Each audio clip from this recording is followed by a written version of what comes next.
Sanación de los malos hábitos en el matrimonio. Una conferencia de Monseñor José Ignacio Munilla.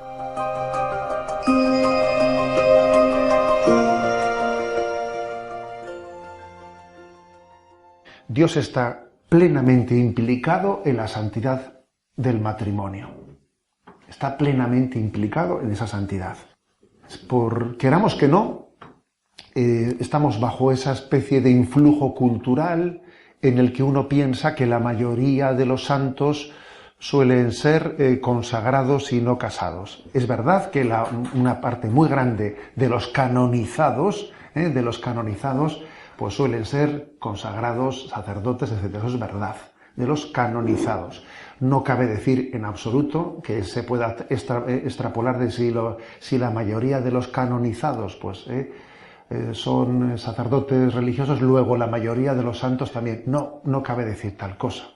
Ahí hay muchos, digamos, elementos que no son pues controlables. Lo que a mí me gustaría subrayar es el hecho de que todas las vocaciones se iluminan mutuamente, se iluminan y se estimulan mutuamente y se aprende mucho. Cuando uno busca la santidad, aprende mucho de la vocación del otro, aunque no sea mi estado de vida, pero aprende mucho. En esa clave de estímulo para la santidad, las vocaciones son una especie de gran coro, una gran orquesta, en las que una se le dan el tono al otro. Dame el tono, entonces le da el tono y canta en su correspondiente voz, pero el otro le ha dado el tono, fíjate. Hay una gran sinfonía, ¿no?, en la vida de la Iglesia. Entonces, bueno, pues en ese contexto de esa exhortación del Papa a la santidad, yo quisiera que esta especie de breve exposición de 12 malos hábitos y 12 propuestas de sanación de los malos hábitos, pues sea un canto a esa llamada a la santidad. Bueno, y sin más, voy a describir esos 12 malos hábitos y 12 propuestas de sanación. El primer, pues ese mal hábito, el de criticar continuamente. Hacer de la crítica, pues nuestro estilo de expresión. Juzgar críticamente al otro en el matrimonio, expresarle continuamente quejas, en vez de tener pensamientos y comentarios motivadores, tener una proclividad y una prontitud a la crítica, de uno hacia el otro, ver las cosas negativas, etcétera, etcétera, ¿no? Eso obviamente, cuando uno suele hacer eso en el matrimonio, generalmente no lo hace solo en el matrimonio, lo hace también en el resto de su contexto social, pero claro, es especialmente grave en el matrimonio. Las quejas son como un agujero negro en el que se desintegra la energía. He escuchado esta expresión de un tal Salvo Noé, que ha escrito un libro reciente sobre las quejas que ha prologado el Papa.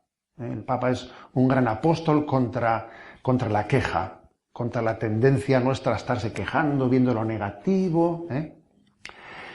Bien, pues el que tiende a ver lo negativo en el seno del matrimonio, en sus hijos, en su mujer, en su marido, el que tiende a ver lo negativo, aunque él no se dé cuenta, lo está generando. Lo está generando. En el fondo es lo que esperas. Es lo que esperas. Y detrás de esa tendencia a la crítica se suele esconder una tendencia esa tendencia hipercrítica se suele escudar en el perfeccionismo. Y claro, el perfeccionismo pues puede parecer pues una causa justa, y de hecho alguno incluso diría, pues ¿no dice acaso el Evangelio, sed perfectos como vuestro Padre Celestial es perfecto? Eso es puro Evangelio, ¿no? Pero no. La verdad es que cuando el Evangelio dice sed perfectos como vuestro Padre Celestial es perfecto, está hablando en otra clave. Nosotros no debemos de confundir santidad con perfeccionismo, que son dos cosas distintas. Un santo puede tener defectos, aunque no pecados. Si tuviese pecados no puede ser santo, pero defectos sí, porque no todos los defectos son pecado, Hay defectos, pues que son carencias, que son de alguna manera pues una carencia de talentos. Carencia de talentos, que ciertamente a uno pues, no tiene determinadas capacidades, puede tener carencias, defectos. Ahora, esos son pecados. ¿Se puede ser santo teniendo defectos? Sí. Porque una cosa es la santidad, otra cosa es el perfeccionismo. Dios, para hacernos santos, no nos hace perfectos. No. Pues esto es muy importante, y esto hay que decírselo pues, a las personas que también padecen pues, incluso desequilibrios. A ver, ¿se puede ser bipolar y ser santo? Pues sí. ¿Se puede ser una persona claramente con tendencia depresiva, un maniático, un no sé qué, y ser santo? Pues sí, es el escenario en el que Dios ha querido que lleve a cabo su santidad, ¿no? Y muchas veces las críticas que podemos tener en el seno de la familia no están contando con este factor, no cuentan con él. Tenemos que cultivar el ejercicio de la intuición para percatarnos de cómo Dios ha puesto junto a mí a la persona que necesito para mi santificación. Dios quiere servirse de las virtudes de mi cónyuge para mi santificación y, ojo, y de sus defectos también se sirve para mi santificación. ¿O no? Es el escenario querido por Dios para que se lleve adelante, ¿no? Ese camino. Por tanto, frente al primer hábito dañino en matrimonio, ¿no? Frente al el de criticar continuamente, yo creo que la respuesta, la sanación de ese hábito es contar con que también los defectos de los demás forman parte del designio de Dios de nuestra santificación. Y los míos, claro, porque muchas veces cuesta mucho también aceptar las propias limitaciones de uno mismo. Segundo hábito dañino, dividirlo todo entre lo de él y lo de ella.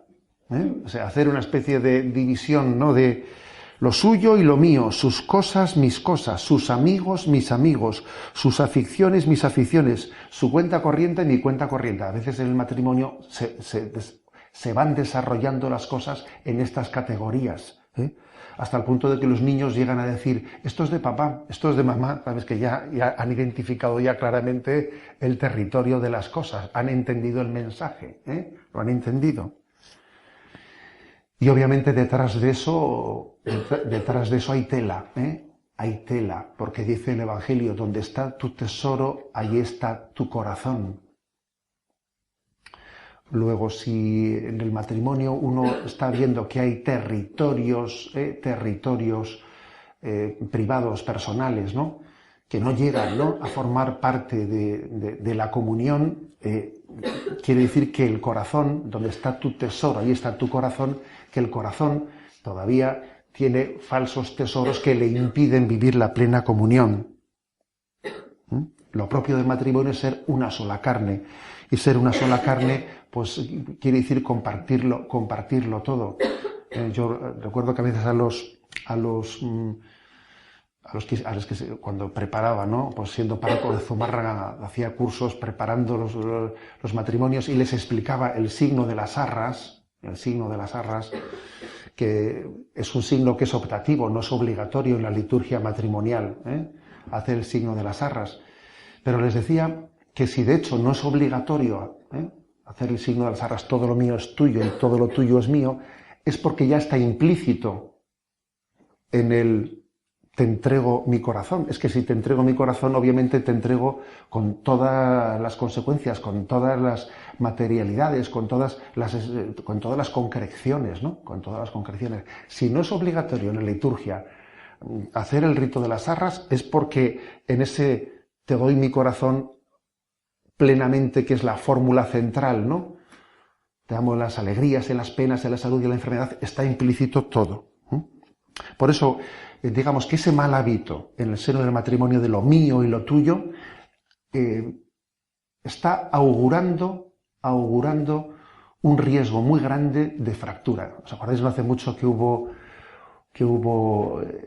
ahí se vio en televisión que sí, en Kenia, creo que era en Kenia, que había aparecido una falla, una falla que se estaba separando no sé qué, y dijeron, con el paso de no sé cuántos miles de años se va a separar esto del continente, ¿no? Decían, con el tiempo aquí se va a formar un nuevo continente, porque esa falla indica que no hay tendencia a la unión sino a la desunión. Algo así ocurre, en el seno del matrimonio, cuando, aunque no sea de facto una ruptura, se está poniendo el corazón en territorios privados y no comunes. La sanación de este mal hábito, pues obviamente tiene que ser por elevación. Somos de Dios y en Dios lo somos todo el uno para el otro. Yo no me poseo en propiedad. Esa es la respuesta adecuada a este lo mío y lo tuyo. Recuerdo la película esa de La Última Cima, sobre la vida de Pablo Domínguez, en la que cuando le entrevistaban al padre de Pablo, decía él que le impresionó mucho que el día de la ordenación de sacerdotal de Pablo, él le dijo a su padre, mira papá, yo a partir de ahora ya no me poseo en propiedad. Yo ya no soy mío. Soy de Dios. Y de Dios, obviamente, pues ya no tengo nada que no sea de Dios. Vamos, lo que tengo es de Dios. Bueno, si lo que tengo es de Dios, ya no hay mío y tuyo. Todo es de Dios y en Dios es para todos. Tercer hábito pernicioso, del cual se suele subrayar mucho en los centros de orientación familiar: poner el matrimonio en espera mientras se cría a los hijos. Muchos de los matrimonios que se acercan a los centros de orientación familiar suelen tener este tema un poco de fondo: poner en espera el matrimonio mientras que se crían los hijos. Además, esto es fácil porque el reto de la educación de los hijos es tan grande que lo exige todo, que lo llega a absorber todo. Pues claro, existe ese riesgo. Es tan fuerte, ¿no?, el reto de llevar adelante la educación de los niños, que pueden haber cosas muy importantes que estén quedando orilladas. Y sin embargo, ese es un reto ante el que no podemos ceder. Habéis escuchado más de una vez en estas charlas el que nuestros hijos no necesitan un superaitá, un superpapá y una superamá, una supermamá. No, necesitan una aitá y una mamá que se quieran mucho y que les den la gran lección de la vocación.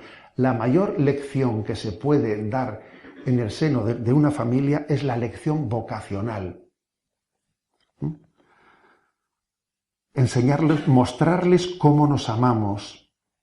Esto es lo que permite aprender la lección de la vida. Mirad cómo se aman, mirad cómo se aman. Eso es lo que genera un suelo seguro, un suelo firme para nuestros hijos.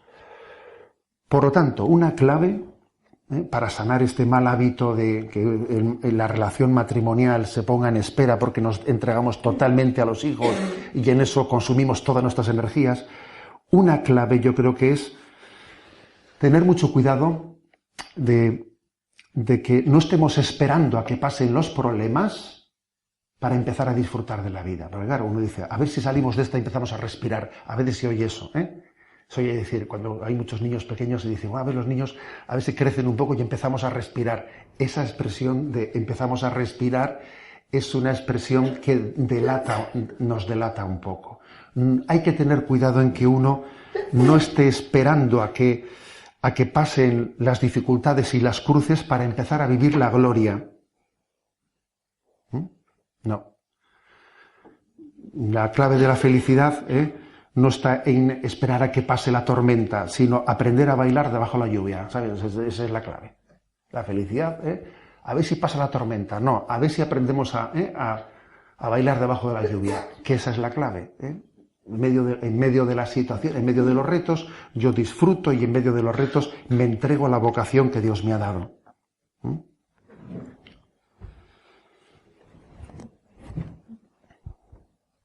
Cuidado, por lo tanto, ¿no? Cuidado con que el demonio ejerza, ¿no?, esa tentación de dividirnos, de tensarnos en el matrimonio a la hora de afrontar los problemas.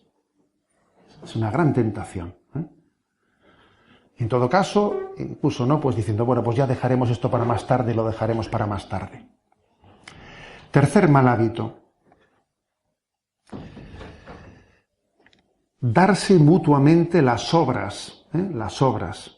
¿Qué quiere decir eso? ¿No? Pues que en vez de darnos lo mejor de nosotros mismos, en todo momento, pues eso hacerlo en un primer momento y luego ya a partir de ahí a vivir de las rentas. Eso es como cuando alguien contrata, pone ese ejemplo en ese artículo al que me he referido, cuando alguien contrata un canal de televisión de cable, primero para que compre, pues le ofrecen pues una retransmisión de eventos buenísima, ¿no? Y una vez que lo has comprado, a partir de allá, pues lo que te ofrece ese cable, pues es nada, lo que te ofrecen todos los demás. Para que piques te han puesto una oferta de no veas tú, y ahora que ya lo has comprado, a partir de ella todo es más de lo mismo. Eso puede ocurrir en nuestra vida matrimonial, que al principio nos damos lo mejor de nosotros mismos, pues para enamorarle, para, como se dice, meterle en el bote, y luego ya vivimos de las obras. Y obviamente esto es lo muy contrario a la esencia del amor, que por su dinámica siempre tiene que estar creciendo. Donde quiera que se trate de amor, no hay nada definitivamente conquistado. El amor por su propia dinámica está llamado a un continuo crecimiento. Un amor que no crece es un amor enfermo. No se puede vivir de las rentas, ¿no? En lo que el amor se refiere. Ser cristiano exige vivir en situación de marcha y de conquista. El camino dura toda la vida. El amor solo se conquista con amor. Lo mejor de tu vida, el reto principal de tu vida está por llegar. No decir, bueno, yo ya la batalla principal la di. No, el reto principal de mi vida está por llegar, ¿no? Bueno, ¿cómo se sana este mal hábito? Ese mal hábito de darse las obras en vez de darse lo principal. Pues hay una cosa bien clara, es la conciencia de que un cristiano tiene una llamada a vivir en un estado de conversión permanente, a entender que la conversión no es un acontecimiento del pasado, sino que es un acontecimiento. Es verdad que la primera conversión de nuestra vida pudo acontecer en una situación y en un momento determinados. Pero lo que se llama segunda conversión, la segunda conversión de la vida, que es ver de qué manera, de qué modo, en qué situación Dios quiere que le sirvamos y nos entreguemos a Él, la segunda conversión está aconteciendo permanentemente toda nuestra vida. El mayor regalo que podemos hacer a una familia es nuestro deseo y nuestra voluntad de conversión permanente. Quinto hábito pernicioso: guardar rencores y llevar la cuenta. Quien es muy sensible especialmente suele tener riesgo de ser también rencoroso. No siempre, pero puede serlo, ¿no? Y ojo con ello, porque es muy importante que esa hipersensibilidad que tiende al rencor sea mortificada. Porque cuando uno tiene la tendencia de apuntar en el debe las cosas que ha hecho el otro, cuando utiliza las heridas del pasado como munición en las discusiones, cuando los desahogos, saca los trapos sucios del pasado y venga y dale que te pegó, pues eso es minador, mina mucho, ¿no? Crea desconfianza e impide la construcción del futuro. Y al igual que solemos decir mucho que es imprudente corregir a un hijo de un tema poniéndole como ejemplo, pues mira a tu hermano, pues mira a tu hermano, pues mira a tu hermano, es imprudente hacer eso.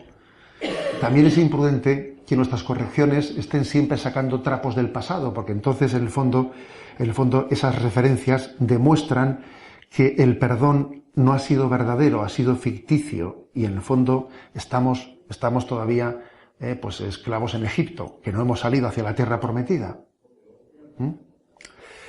Bueno, frente a este mal hábito es importante el rezo, o sea, la comprensión del Salmo 129, de ese versículo que dice: si llevas cuenta de los delitos, Señor, ¿quién podrá resistir? Fijaros, y dice: pero de ti procede el perdón, y así infundes respeto.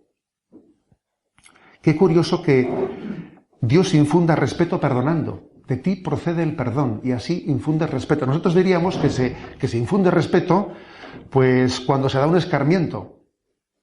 Va a dar un escarmiento para poner respeto. Y el Salmo dice, de ti procede el perdón, y así infunde respeto.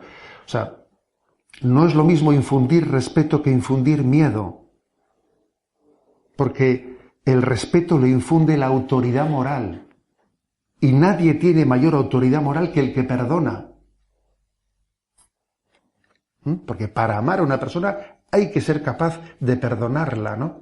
Y eso a uno le da autoridad moral y le da el respeto que se requiere en el seno del matrimonio. Luego creo que esta es la respuesta adecuada frente a esa tendencia, pues, minadora de llevar cuentas, de apuntar en el debe, de estar restregando lo que pasó en el pasado. Sexto hábito dañino. Confiar más en los sentimientos que en los compromisos. Me refiero con los sentimientos, porque hoy en día es muy frecuente que se confunda amar con sentir. ¿Qué es el amor? Un sentimiento. Incluso cuando se dice no te gusta esa persona, muchas veces se confunde amas o que si te gusta la persona. Estamos en una cultura en la que se confía más en los sentimientos que en los compromisos, ¿no? Y los sentimientos, y no digamos las emociones, son volubles y no pueden ser tomados como nuestros principales consejeros. Y además el sentimiento pues no es algo, digamos, un principio incuestionable. El sentimiento es educable, debe ser educado, no debe de ser absolutizado, ¿no? Como a veces se le absolutiza, que es que si uno ha tenido un sentimiento, pues eso es incuestionable. Por ejemplo, ¿no? Con que a veces se justifica, ¿no?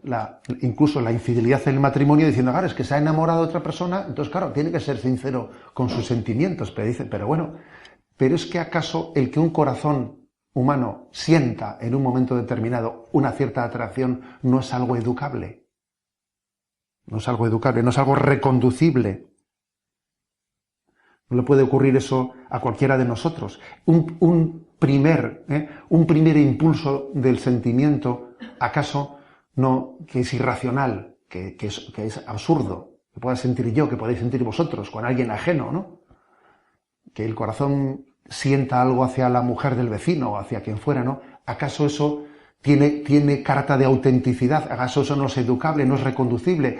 ¿No tenemos la capacidad racional de desenmascarar lo absurdo, de un sentimiento cuando es discernido en su primer momento es perfectamente reconducible?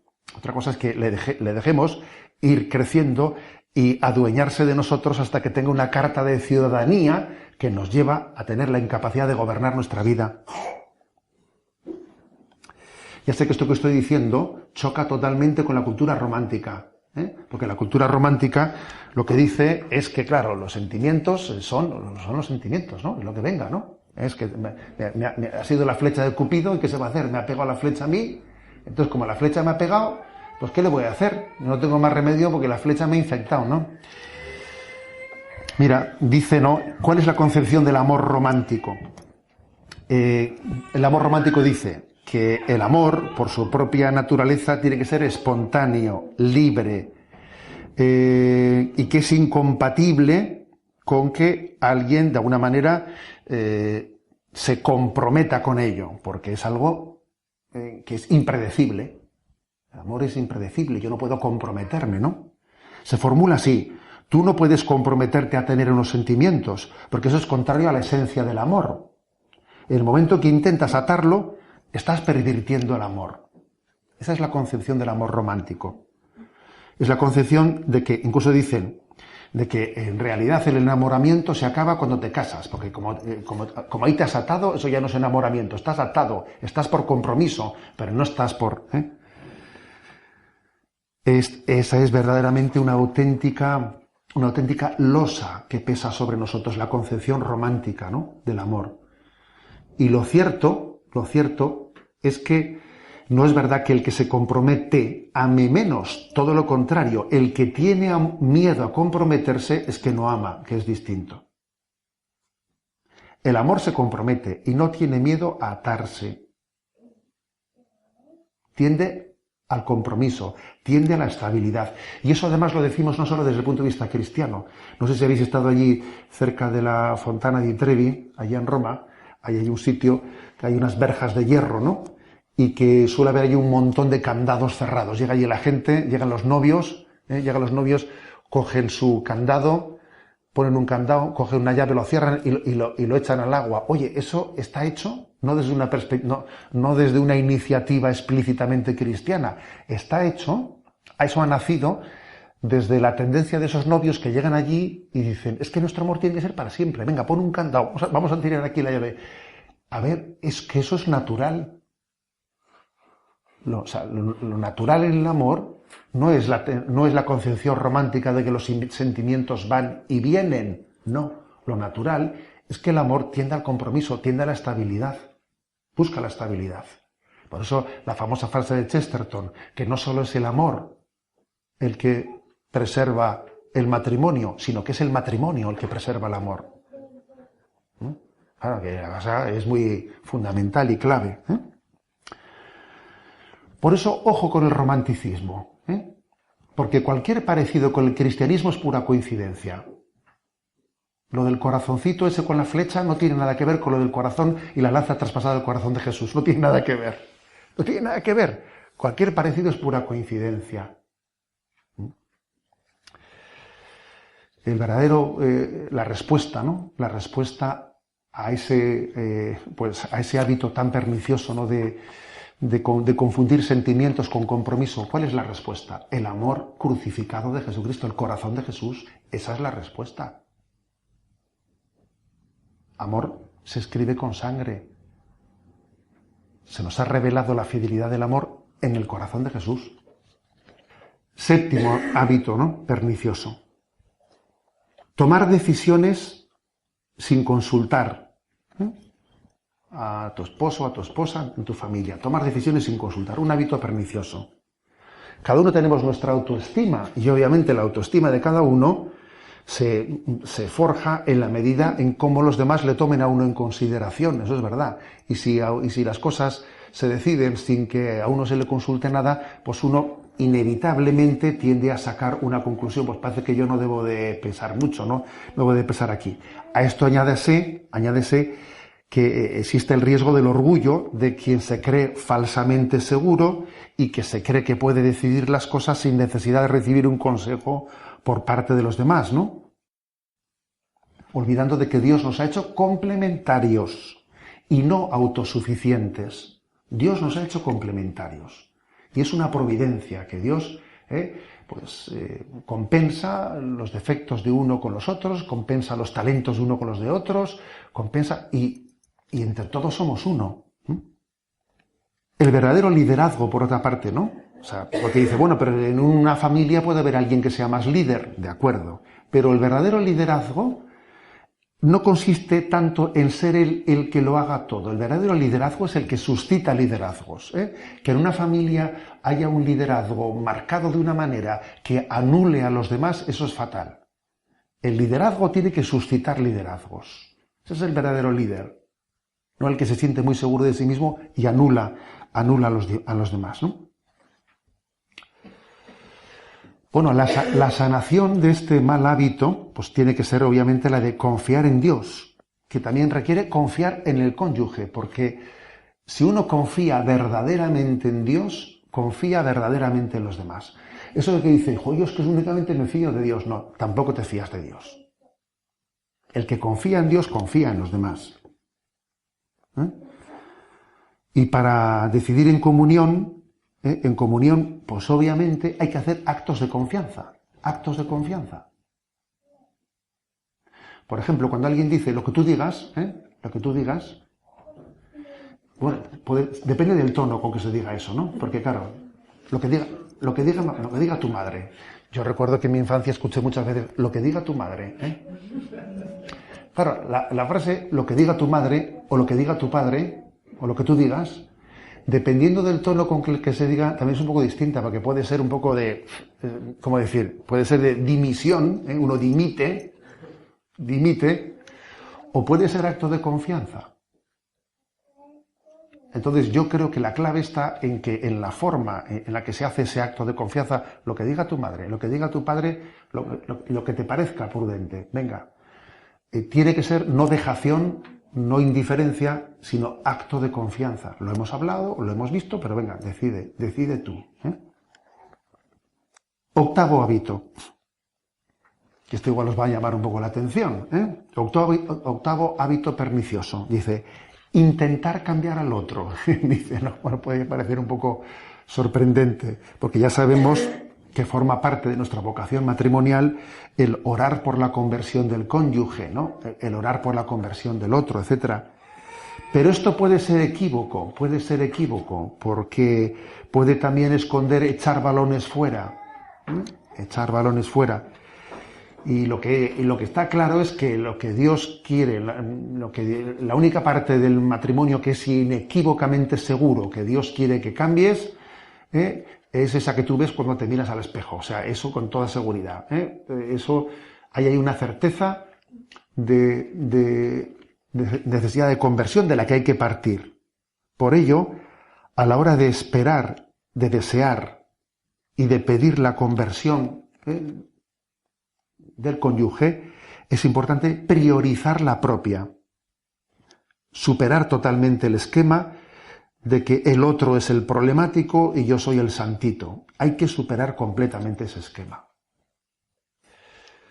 La sanación de este mal hábito de pensar que el problema es el otro, pues tiene que comenzar por un principio de sabiduría que consiste en aceptación de mis límites, ofrecimiento de mis límites, autocrítica y confianza en los tiempos y en los planes de Dios para los demás.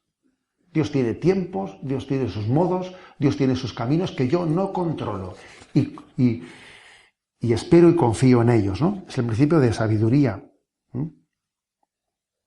del que no cae en el error de que lo mío, lo prioritario es intentar cambiar al otro. Repito, la aceptación de algo que yo en principio no está en mi mano cambiar, lo acepto. Segundo, lo ofrezco. Tercero, comienzo por mi autocrítica. Y por último, confío en los tiempos y en los planes de Dios para que todo sea transformado. Noveno hábito pernicioso. Planificar una estrategia de salida. ¿A qué se refiere? Bueno, pues que cuando uno comienza en el seno del matrimonio a pensar en su mente, a barajar las hipótesis de fracaso, va mal.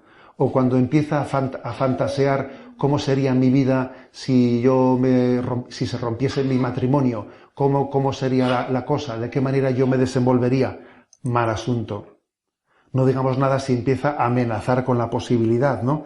Pero el mero planteamiento de la planificación o del pensamiento ya supone una herida con la que no se debe de jugar. Así de claro.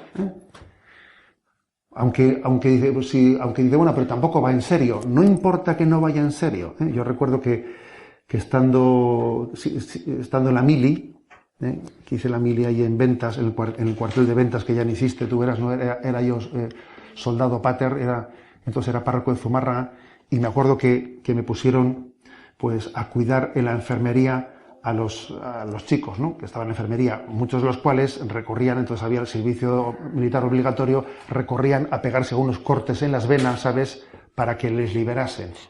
Y claro, me decía el coronel, pero mire, es que hay que intentar distinguir entre los que se han intentado cortárselas en serio o cortárselas en bromas. Y yo le decía, mire, yo creo que el que ha hecho la barbaridad de empezar a jugar con que me corto pero no lo hago en serio, ya tiene la cabeza suficientemente mal. Es que le decía, no hace falta que lo haya hecho en serio, es que yo le liberaría rápidamente, le diría, porque no, ya es bastante mal moral el haber jugado con eso. Porque hay cosas con las que no se juega. ¿No? Pues algo pasa también con el tema de la ruptura matrimonial. A ver, hay temas con los que no se juega y uno de ellos es el de la estabilidad matrimonial. Ni se juega, ni se fantasea, ni se envida.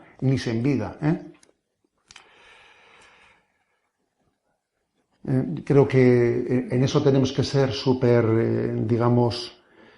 claves, ¿no? O sea, claros con nosotros mismos. Hemos hecho un compromiso ante el sí de Jesucristo y el sí de Jesucristo no se negocia, no se negocia. ¿Cuál es la sanación de este mal hábito? Pues la sanación de este mal hábito pues sería lo que dice San Ignacio de Loyola: en tiempos de turbación no hagas mudanza, en tiempos de turbación abrazas la cruz de Jesucristo. Y es muy importante hacerse la siguiente pregunta: ¿cuál es mi lugar de verdadero descanso en tiempos de crisis? O sea, ¿qué debo de hacer yo en momentos de crisis? ¿Cuál es mi lugar de descanso? ¿En dónde me refugio? Hacer esta pregunta es muy importante para no recurrir a equivocados tubos de escape indebidos. ¿Cuál es el lugar en el que en momentos de crisis yo puedo ir y descansar y poner mi corazón? ¿No debiera ser quizás, por ejemplo, la adoración eucarística? O una persona concreta, una entrevista con una persona concreta que yo sé que es una persona de serenidad, de paz, que es de esas que tira de mí para arriba, y no está únicamente pasándome la mano por la chepa, sino que es alguien que me va a ayudar a sanar. Aprender a elegir, a discernir cuáles son los lugares en los que tenemos que reclinar la cabeza en los momentos de crisis. Esa es una buena sanación de esta herida. Décimo hábito pernicioso, décima herida: ocultar el hecho de nuestro compromiso matrimonial delante de los demás. Cuando ocurre esto es como si se encendiese una luz roja en el coche que dice: cuidado, el coche puede estallar en cualquier momento, ¿sabes? El que un sacerdote vista de sacerdote tiene, no sé si alguna vez os ha ocurrido pensar en eso. El que un sacerdote vista de sacerdote tiene la cosa bastante compromiso, más de lo que yo le digo que el hábito garantice nada, ¿eh? Ya dice el refrán que el hábito no hace al monje, eso lo dice el refrán, ¿no? Pero obviamente el que alguien esté claramente identificado delante de los demás supone sin duda alguna un grado de compromiso bastante fuerte. Entonces creo que yo subrayaría que en el matrimonio también el identificarse de forma clara desde el principio es un don de Dios. Yo observo a veces cuando vas a una conferencia de no sé cuántos, ¿no? Te presentan a alguien y pues el ponente es no sé qué, no sé cuántos, tal. Y luego coge él y dice: bueno, se han olvidado decir lo principal, estoy casado y tengo 3 niños. Y dice uno: buena señal que alguien haya dicho eso, ¿sabes? Buena señal que él mismo en su presentación se haya manifestado de una manera tan clara, ¿no? Tan clara. A veces ocurre que en nuestra vida podemos estar muy marcados. Y el estar muy marcado... Hombre, yo estoy muy marcado, por ejemplo. Yo estoy bastante marcado. Y estar bastante marcado es una cruz. Pues hombre, pues puede serlo. Pero es una gracia, Es una gracia. Es una cruz, pero es una gracia que te preserva de muchos males, que te preserva de muchas tentaciones, que te ayuda en medio de ellas, porque sabes también que ese sí que has dado a Jesucristo es un sí público y que los demás tienen derecho a esperar de ti, también tienen derecho a esperar de ti. Entonces creo que también esto es importante, frente a la tendencia a ocultarnos, ¿no? Y a tener dobles vidas, ¿no? Y aquí tengo mi vida laboral, que nadie sabe ni quién soy, ¿no? Y aquí tengo la otra vida de amigos. Frente a esa especie de planteamientos en los que soy un poco camaleónico, y en cada ambiente me expreso de una manera, ¿no? Es que aquí estamos en LinkedIn, y entonces, bueno, en LinkedIn lo que estás un poco haciendo el perfil un poco técnico, ¿no? Aquí no va a decir que tengo esposa y niños, pero ¿qué es eso de ámbitos distintos en los que dependiendo de dónde estoy? No. Yo creo que nosotros no tenemos una identidad única, no distinta, no diversa. Y me parece importantísimo que uno se identifique, pues como casado, como padre desde el minuto 1 primero con cualquiera, ¿sabes? Me parece importantísimo. ¿Cuántas cosas se hubiesen sanado de haber acontecido esto desde el primer momento? Las cartas claras desde el primer momento, ¿sabes? Dios bendice ese planteamiento. Un décimo mal hábito. La pornografía. Este es un tema en el que yo creo que vamos tomando conciencia del daño tan inmenso que eso puede llegar a hacer, ¿no? en el seno de la familia, del matrimonio. Cuando la pornografía llega a la intimidad del hogar y se puede presentar como un entretenimiento inocuo. Y es una bomba lapa, conectada debajo en el cimiento del matrimonio. Las fantasías sexuales al margen del cónyuge son también una infidelidad matrimonial. Son infidelidad matrimonial. Fíjate que dice Jesús, ¿no? El que mire a una mujer deseándola ya cometió adulterio en su corazón. No sé si os acordáis de un lío que le montaron a San Juan Pablo II en una ocasión por haber dicho, no recuerdo en qué lugar, hizo unas declaraciones diciendo que mirar de una manera impura, en el seno del matrimonio a otra persona era infidelidad. Bueno, y se montó un lío tremendo, ¿no? Que el Papa ya ha dicho, bueno, pues si lo dice el Evangelio, el que mire a una mujer deseándola ya cometió adulterio en su corazón, si lo dice el Evangelio. Es decir, la infidelidad comienza en la imaginación y en el corazón. Comienza ahí. No basta con ser monógamo en los principios, sino que tiene que ser en los afectos.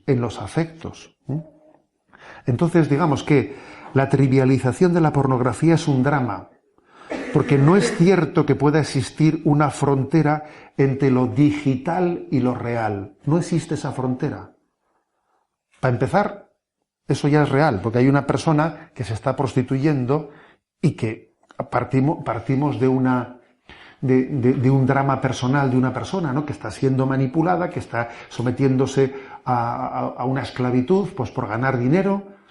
Para empezar eso, pero luego además esa distancia entre lo digital y lo real no es cierta de ninguna de las maneras, pues por el hecho de que está infundiendo en nosotros una división en la afectividad dentro de nuestro corazón.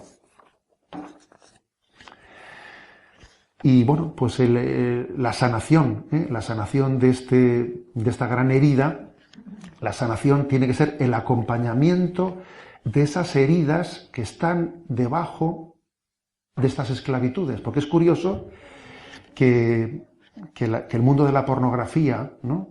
A través de Internet, ha llegado a visualizar grandes heridas que permiten que existan adicciones rápidamente, porque es difícil entender cómo alguien puede hacerse adicto a algo a lo que odia. Dice, esto lo odio. Y sin embargo, genera en mí tal poder de atracción que me veo adicto a lo que odio. ¿Y cómo es posible eso? Pues es posible porque tenemos dentro de nosotros unas heridas más profundas de falta de madurez, unas heridas afectivas que nos han dado una inseguridad en nosotros mismos y terminamos no siendo dueños de nuestra voluntad. Y entonces cuando uno tiene esa inmadurez, que no tiene el dominio de su voluntad, es fácilmente presa pues de las adicciones, ¿no? O sea, estos comportamientos compulsivos adictivos revelan la existencia de inmadurez en nosotros, de heridas que necesitan ser acompañadas y sanadas.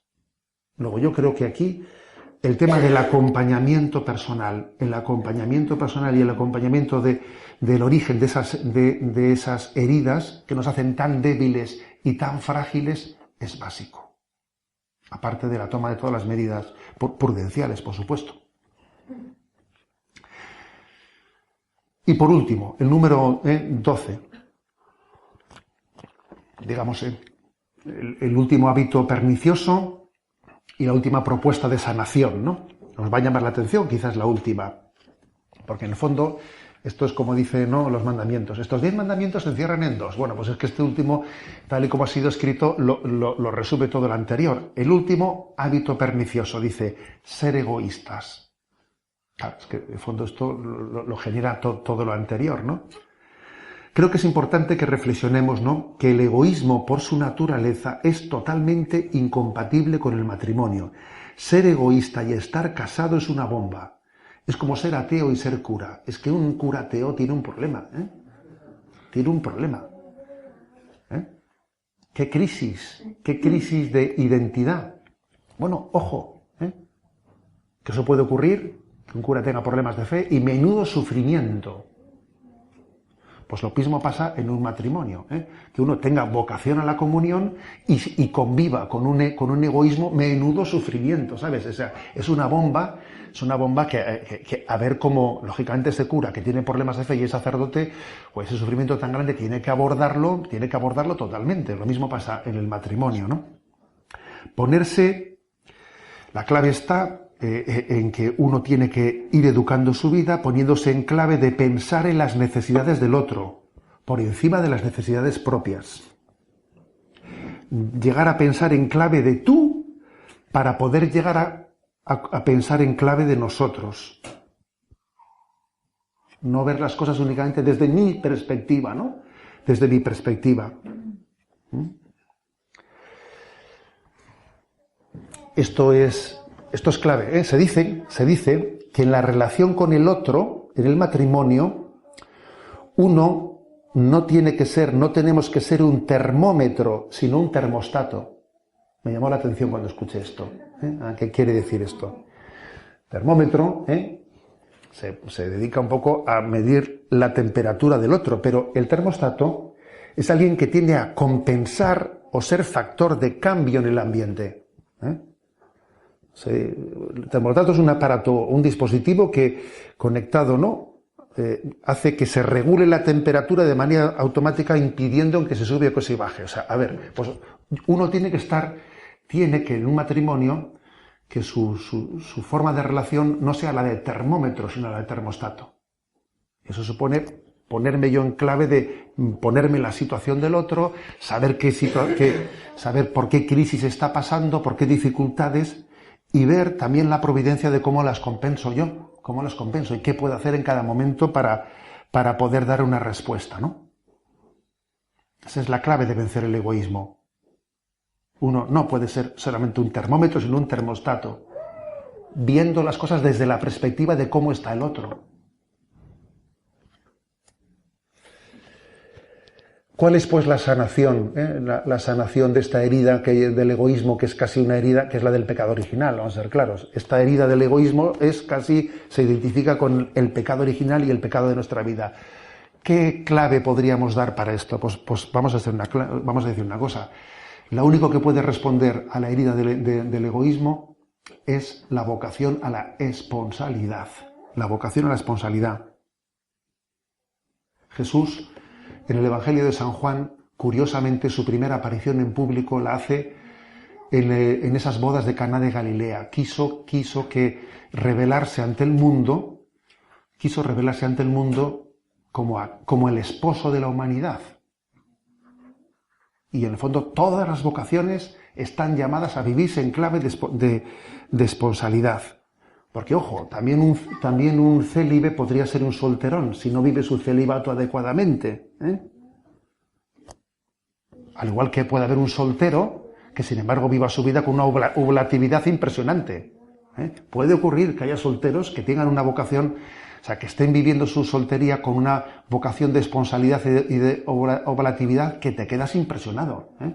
Y, ojo, y puede haber célibes, pues, que vivamos de una manera el celibato que no es oblativa, que es más propia del solterón en el mal sentido de la palabra, que el sentido de esposo.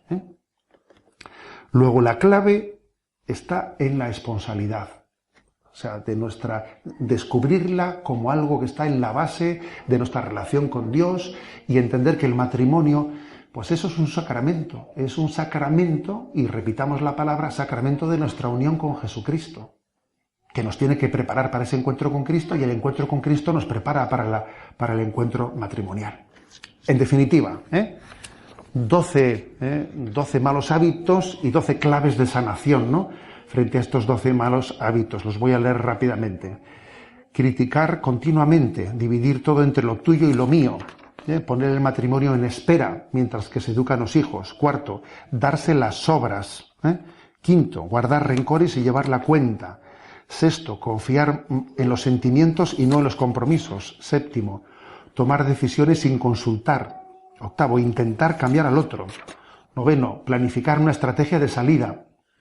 Décimo, ocultar el hecho de que estás casado, no vivirlo socialmente. 11, la herida de la pornografía. Y 12, ser egoístas. Finaliza la conferencia de Monseñor José Ignacio Munilla titulada Sanación de los malos hábitos en el matrimonio. Tuvo lugar en abril de 2018 dentro de un retiro diocesano de familias.